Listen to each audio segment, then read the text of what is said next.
As soon as he heard, should he have left the coffee? Should he have just give us an extra 30 seconds? You got coffee to get you all sorts of excited for an afternoon delight? This is wild. Get you a little Blue Chew. Like I had a buddy of mine that Coffee would and take some Blue Chew? He would take like some of those like pre-energy workouts for when we'd play like wiffle ball outside, and it was like, what are you doing? Same thing here. What are you doing? I like the taste of coffee. I wasn't getting it for a pick-me-up. I'm sure. That being said, A lot of cardio in this afternoon. 2 names that'll have Browns fans very excited. That's in 5 minutes on 92.3 The Fan.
Jets.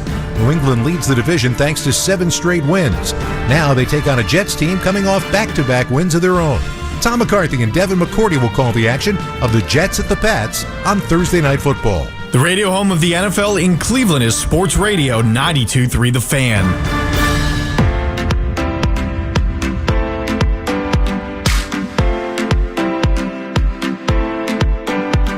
Sports Talk on the Fan is presented by Paramount Plus. You can't count on much, but you can always count on Sundays with the NFL on CBS and Paramount Plus. Watch your local NFL game live every Sunday all season long. Visit ParamountPlus.com/NFL to get started today. In case you missed it, coming up in about 20 minutes, I cannot get over what's happening in Green Bay. Yeah. Cannot. The report out of Green Bay from The Athletic that Matt LaFleur could be coaching for his job, the insistence in the national media that Jordan Love is a problem. This is kind of like when Harbaugh and Tomlin rumors come up.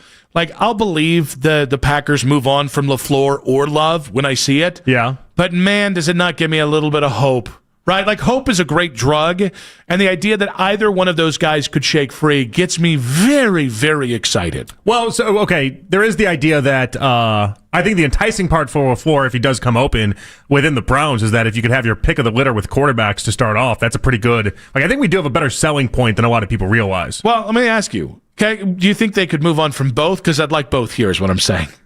Oh, no, that would be... LaFleur and Love? You tank your franchise. But it's the Packers. We said yesterday we'd give up like the number 2 pick for Jordan Love, and right? I would do that again, yes. Yeah. So like, I wouldn't even question it. I would be like, okay, great. So new head coach wants his pick. I would thank you for giving. I'd be like, thank you so much for letting me give you the number 2 overall pick or whatever that ends up being. Would you call them sir? It sounds like you'd be very deferential here. Sir, whatever they want. But do you agree? This feels like when Baltimore's like, I think John Harbaugh's on the hot seat. I'm like, I think you're bored. Yeah, but it's not like in like Cincinnati where it's like, oh, Zach Taylor's. We're going to get rid of him, and Joe Burrow, we're also getting rid of him. Like, that's a death sentence. You can't get rid of both. If you had me choose which one they actually would get rid of, I would say it's the head coach and not the quarterback in this instance. I still think Jordan Love's really good. I don't know why. I don't know what these yahoos are talking about where they're just convinced that he's just no longer anything or no longer special. I got too much evidence of the contrary that he can do something. Now, what's interesting about that is that every conversation we have in docking Jordan Love, we also then have to have the same convo about LaFleur. Like, one thing the Packers fans, or at least people that are frustrated with him right now, and especially that Athletic article continue to point to, is that he can win you games, he can get you to the playoffs, but he's not going to take you deep in the playoffs. That's why they're convinced of that. Well, wouldn't the same thing be true of Jordan Love then? Which is funny about the LaFleur thing, because didn't he make 3 NFC title games at the beginning of his career with Rodgers, or was it 2? No, I might have spotted him one. It was 2. And then it was the divisional game after that, and then they missed the playoffs, and then, and then Jordan Love took over. And then, right. But I think they look at the Aaron Rodgers part of this as almost like that. It's almost like they remove it from the conversations. They remove it from reality. That makes sense. We do that. I mean, hell, we do it with Kevin Stefanski's 2 Coach of the Year sometimes, so it makes sense. It's almost like he gets like a fresh start and is newly graded based off of everything that happens with Jordan Love, and that's it. And in the Jordan Love time frame, Jordan Love had that big win against Dallas in the playoffs, the game where he had the 4th highest passer rating in postseason history. But that's it as far as playoff wins are concerned. I think I'd take Love over LaFleur. I think I would. I don't think that's a hot take, by the way. I really don't. And by the way, I want them both. Just for the record, if I could get both, I would say 11 wins next year in the AFC. Like, I would go immediate homer if you could guarantee both guys were here next year. I just look at Love and I'm like, I think he kind of fits the profile of what we've talked about because he was drafted in 2020. I think we forget. Like, yeah, he sat for 3 years. Totally fair. He's only played for 3 years. Yeah. And remember, he didn't play a lot of football previous to that. He wasn't Trey Lance level of not playing football, but he was still a guy that was a little short on experience, which is one of the reasons why he fell coming out of Utah State, because he didn't get a proper final year in college. Mm-hmm. So there's a part of me that looks at this and goes, I mean, we're 3 years in. He's got incredible level of physical talent. It wouldn't surprise me if the next 3 years he was twice the quarterback that he was his first 3 years. It's way too early to give up on him. But where the offense is struggling right now is you take Kraft out of the picture. The offensive line is really struggling right now in Green Bay. And it seems like if he doesn't have the pieces around him, he's just not nearly as effective. But I could say that for a lot of quarterbacks in year 3. Yeah, I think that's what's funny to me about just the general reaction to the Packers is I still think the Packers are going to be a really good team at the end of the year. But everything that we said at the beginning of the season, Jordan Love looks different. It's a different Jordan Love that's shown up. They've got all the weapons in the world. Micah Parsons, Defensive Player of the Year.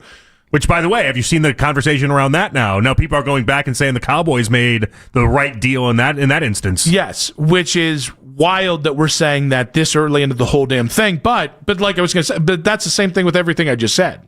I think it's tough, though. Like, they do nothing offensively against the Eagles. They do nothing in an embarrassing game against the Panthers the week prior to that. And it's just the right time to pick on them. In a time where you were expected to win the NFC North, you're the third team in that division at the moment, and you're just a couple games over 500. Like, I understand the frustration with the fan base, but calling for both parts to be removed is a little overreactionary. Calling for either of them to be removed is massively overreactionary. Yeah. Now, we did have Albert on yesterday, and Albert talked about Matt LaFleur's job security in Green Bay.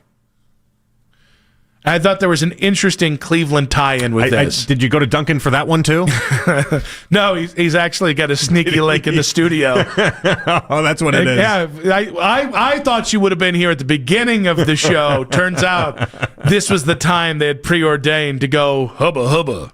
They didn't extend him in the offseason, and part of that was a product of having a new team president. And so, oftentimes when you've got someone new in charge, there become bigger picture questions about the people who are currently in place and whether or not those guys will make it out of the first year or two with their jobs. Now, it's a little different because Ed Policy was there, and he was sort of Mark Murphy's right-hand man, but, this is his call, and I believe I'd have to look it up, but I think LaFleur would be going into a contract year in 2026. So, I think that's sort of what you're looking at now is like, all right, like, do you extend him? If you don't want to extend him, do you send him into a lame duck year? If the year didn't go well, do you make the decision a year early? It's more like logistical than performance-based. But, I also think like when you make a trade and bring in a guy like Micah Parsons and then you double down on your quarterback the way they've doubled down on Jordan Love, it definitely puts pressure on everyone to perform. Now, I think what's interesting about this is the guy who's the new I didn't put this together, is Ed Policy, whose dad is Carmen Policy, who obviously used to run the Browns in the families from Youngstown. I kind of gave me delusions of grandeur. All right, maybe Carmen's still working for the Browns after all these years, right? Ed drops either Jordan Love or Matt LaFleur, and then we bring him back home to Cleveland. We do a Green Bay East sort of thing. I mean, I'd welcome it. Yeah. I'd welcome any part of that. There's a lot of layers here, and the layers are first off, they got to pull the trigger on that, and then the other part of this, I'm speaking more towards the LaFleur part, is that he's got to decide Cleveland's the place that he wants to go. Yeah, and so that's the tricky thing to land. I do think it's funny when I first saw the article. I saw it yesterday during the show, and I thought, well, that's the dumbest thing I've ever heard. Right? Just why would you do that? Hearing what Albert had to say and realizing LaFleur's been there for a minute. 7 years now. Which is wild because I feel like he's when still we think there. about it, the idea that he's been there longer than Stefanski's been here is kind of wild. But like, you can start to understand in Green Bay, there's a standard that hasn't been met. And the Micah Parsons trade is the other thing you can't sleep on as well. So that was one of the highlighted parts of the article that I actually became a little envious of because the Browns just aren't in the same spot, obviously. But the idea that who wrote the article? I don't remember his name. Just like the Packers writer from The Athletic. Oh, it's some very Green Bay type name. Well, and so we went in this whole idea of like that's acceptable for other cities. The fact that you can lose in the wild card in 1 year, lose in the division round the other year, have an 11-win season, a 9-win season, but this is Titletown. And in Titletown, we demand more. In Titletown, we expect more. And I did become a little envious of that because I do think when you are a great franchise, you are a great NFL team, the expectation shouldn't be what we are, it seems like we're salivating for, which is just to get to the postseason and have 9, 10, 11 wins. I'd kill for that right now, 9, 10, 11 wins consistently. I would absolutely murder for that. But it's just not for those other teams and franchises that have the everything to themselves like the Packers do. It's just a reminder it's not enough for that fan base. Yeah, what's funny about it is I'm kind of jealous of that. What's funny about this is we need Jimmy Haslam and the Haslam family, Cletus, Bobby Sue, Betty Jane, we need them to listen to us now when this is unacceptable. And then when you get to 11-6 every year and you just haven't been to an NFC title game in 3 years, that's when I need them to stop listening to me. That's Right? when we just go it. Yeah, go for right. it and do it. It's acceptable blame. Well, we should be raising our standards as we get better and better at this, right? But Yeah. like the thing with the Packers is that they went through 30 years of having their standards be raised, and now they're at this spot where a 9-8 season and a divisional loss is like, oh my God, what are you guys even doing? Are we even playing football out there? Like, this team stinks. It's like, oh wow, okay, All right, so we'd gladly take that. Do you think with an experienced head coach like LaFleur, and let's say they'll get the number 1 pick, so they can have their pick of the quarterback, how quickly does that turn this thing around? Very quickly. Because I don't think very quickly. So for everything because that you can he's say, such an offensive guru. well, for everything you can say about, well, the weapons aren't great, the O-line needs redone, so on and so forth, I think what's left to fix, like the wholesale fixes, I think it's fixable in one offseason, especially with what you have. Like last year, it wasn't. Like you needed starters on every level. You're right, but the ask there is an extreme ask. It's like, hey, start me off with one of these offensive coaches that's solidified and we know is great, and then you get to draft your quarterback that obviously you then turn into something. Like it is fixing 2 very key components. It's a big ask, but you're right. In theory, it's not that far away. 216-474-0092. The word out of Green Bay is Matt LaFleur could be coaching for his job. You heard what Albert had to say.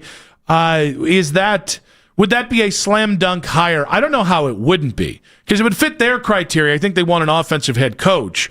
And then I just want, like, I'm really skittish about going from Stefanski to another first-time head coach, especially with a quarterback on the line. Like, so much of why it didn't bug me when they hired Stefanski in 2020 was Baker had been, that was year 3 that he was going into. Mm-hmm. So you weren't trying to get the head coach right as a first-timer and the quarterback into the NFL as a first-timer. I think that's where it's the uphill battle with this team if you get a first-time head coach and a first-year quarterback. Yeah, it's a lot of new, and it's a lot of I'm with you. I don't want that. I would much rather have somebody that's experienced, but also somebody like LaFleur that is he's showcased every year what he can do to an offense. I also can make dodgeball references with LaFleur. Yeah, it's not a great name for me. LaFleur is that's not a great name. Why? The L's, man. The L's are not. That's not. You can really mess that one up easy. In fairness, everyone got to focus on that. People mess up Shador. No one's gonna mess with you. Oh my God, Pony today. Like, can you say his name right once? I think he's doing it. Do you think that's intentional? Yeah. I got to just ease up on. I got to ease up on that. Yeah. Yeah. Because like between him and Ken, they just say things. I think they're like intentionally doing it to make me angry. I don't know if Ken's doing it intentionally to make you angry, but I think the fact that he's doing it to mess with people, it definitely works. And you're one of the people that it works on. It definitely works. I think bonus points. Every time I'm like, he has to know. I know he knows. He has to know. In case you missed it, in 5 minutes on 92.3 The Fan.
Staples. Have an easy holiday at Staples. Save on top tech and gaming gifts, shipping supplies and services to get your packages there safely, even custom cards and wrapping paper. Staples. That was easy. Find out how the Browns can improve, plus an exclusive look ahead to next week. Listen, I have a ton of faith in Bubba. I have a ton of faith in our special teams.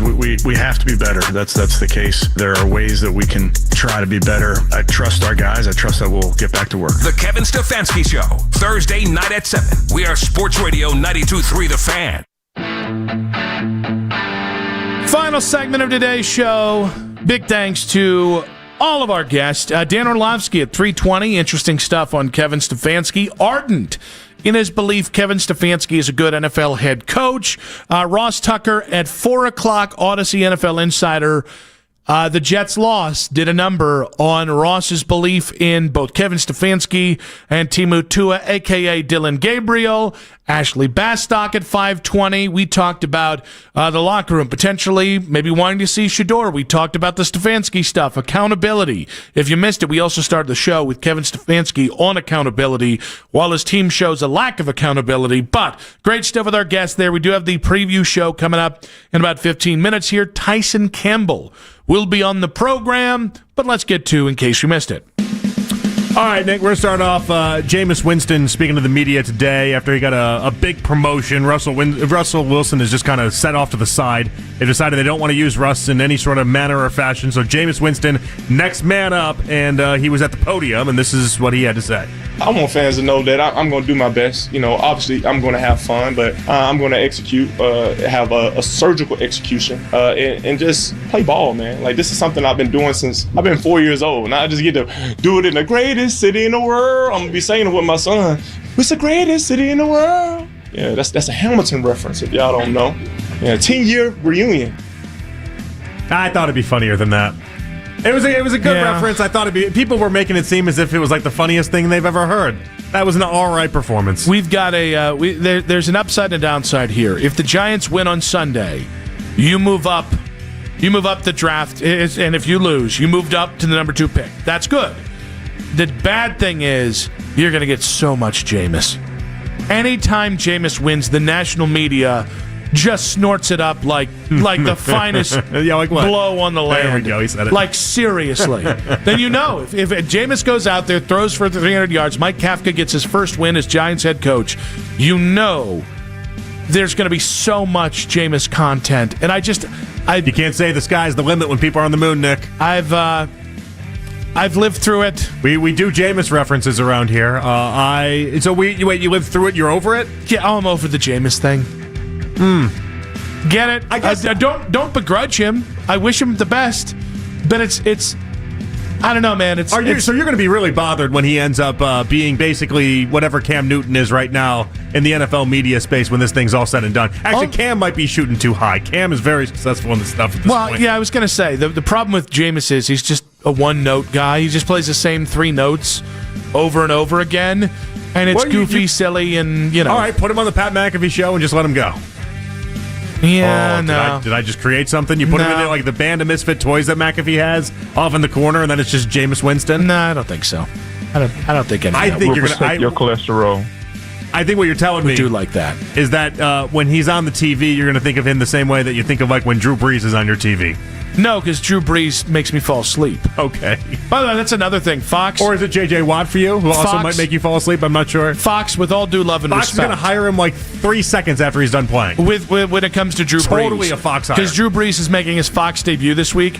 We watched him do it. At no point did you watch. No, I'm talking about Drew Brees. We watched Drew Brees call games for a year. On Fox? He was on NBC, where he stunk. It was on NBC. That's why I said we watched him do it for a whole year, though. It was awful. Yeah, but that's the point. There's nothing new happening here. At what point did Fox watch him? I get Mark Sanchez, got stabbed. I understand he's going to jail. Yeah. You could have really found just about anybody else other than... I mean, are they just going for the most boring? Are they just going to sabotage Greg Olson's Hall of Fame broadcasting career by saddling him with other analysts and giving other analysts better positions that he gets, who are just the greatest quarterbacks in NFL history, but just boring as all get out? Drew Brees was unlistenable. One of the worst quarterback to booth personalities I've ever heard. I want Greg He claims Olsen. he's gotten better. I mean, everyone he would. Claims? He claims, yeah, like he had to actually put that out there that he thinks he's gotten significantly better at this. And it's like, all right, do I have to approach this with like a new set of ears and actually give him a chance? No. Or can I just live off of what he did previously? He didn't have a personality when he was in the NFL. Giants rookie running back Cam Scatterbo, weirdo, he's out for the year, which leaves him time to ask the tough questions to a streaming audience. Do you turn your head to eat a taco, or do you turn the taco for you? Are you dominant to the taco, or does the taco do you turn your head for the taco? It's about the dominance of the taco though. If you're turning the taco, you're dominating the taco. All right, so wait, was that was Scatterbo? That wasn't like a streamer that was setting it up? No, that was Scatterbo. Why he really does. He sounds like he belongs hanging out with Sketch. Yep. Do you dominate the taco, or do you let the taco dominate you? No, I definitely dominate the taco. I was thinking about it as he was describing it, even though I thought it was just a random YouTube guy. I dominate the taco. I don't turn to the taco. By the way, sometimes I want to be dominated by the taco. Sometimes I dominate the taco. I take a head-on approach with the taco. Yeah, I mean, sometimes the head is right at the right degree, and then sometimes you give it the bend. I'm not going to reenact eating a taco now. That's not going to go well for me on the YouTube. Hey, just like Ken and Anthony, afraid of social media, huh? You reenact it on YouTube. You go right ahead. You go right. You hold up a fictitious taco and you eat there? that. Yeah, you eat that taco. This is you being dominated by the taco. You eat that taco. This is you dominating the taco. A little bit of column A, a little bit of column B. By the way, we can all agree he's a moron, You're right. I don't want that as a gif of me. You're right. I don't want that as a gif of me. I made it look good. I both dominated the taco and got dominated by the taco, and I made it look good. I don't know that I order sloppy enough tacos to feel like I need to dominate the taco. And now I know the real problem here. We got a head-on taco situation. You just like the type A tacos. That's what you like. You know what I really like is I like the tacos that have the soft shell and then the hard shell on the inside. Those are my favorite type of tacos at the moment. Why? Is it because they don't get as messy? Crunch. I like the soft and then the crunch, and I don't know why, but I feel like all tacos should now just be soft and then the crunch, and that should just be how they make every one of them. I don't agree. And throw some cheese in between there, too, is also a great time. I like diversity of tacos, but... My taste buds are dancing. But I definitely... I agree that the soft and then the hard shell combined is great, but I do like diversity of tacos. Big thanks to Jax Gregory and Dan Mennigan on the board. Yes! Big thanks to Jake Murrin on the YouTube channel, manning the show, producing and whatnot. Big thanks to Meredith Kane and Matt Corelli on the 2020s as well. The very show we had today. Very much. It was a show. Fun thing about that is we get to come back and do it tomorrow, and that counts as a Thursday. Yeah, and here's the thing. Tomorrow when I promo Thursday Night Football... It's going to actually be Thursday? It's actually going to be before Thursday Night Football. All right, guys. Great stuff, JP. Had fun. We'll do it tomorrow. Back tomorrow, too. See you guys then. Keep it spicy, baby. Let's go.